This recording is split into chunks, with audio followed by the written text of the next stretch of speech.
very problematic verse from the Chaitanya Charitamrita.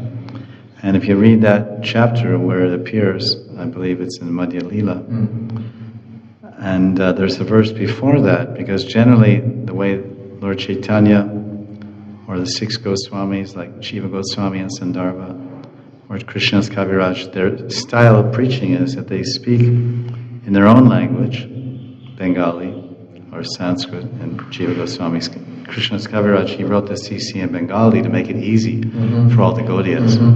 Govinda Lilamrita is in Sanskrit. So there, they usually speak their own language, the philosophy and Tattva Siddhanta, then they back it up by quoting a relevant or similar or the same verse from Bhagavatam or Gita or Puranas or Shrutis or Smritis, because this is the Praman. It's called Pramanas, Shrutiyas Pramanastraya or something. There's the three Pramans, or the Shrutis, Smritis, and Puranas, something like this.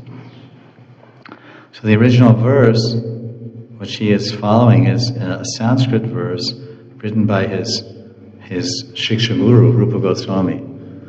And Krishna's Kaviraj is, of course, quite junior to Sri Rupa, as everyone is in Gaudiya Sampradaya.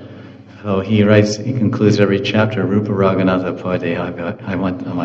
I want to get the dust of their charan, the dust of the feet of Rupa Goswami and Rupa Manjari, and Raghunath Das Goswami and Tulsi Manjari, Rati Manjari. So Krishna's Kaviraj, he has read the Bhakti Rasamrita Sindhu, and that verse has, in that chapter where it's talking about the nature of bhakti and prema, it says, Nityasthira bhavasya. This is the actual verse, I can't remember the whole thing word for word.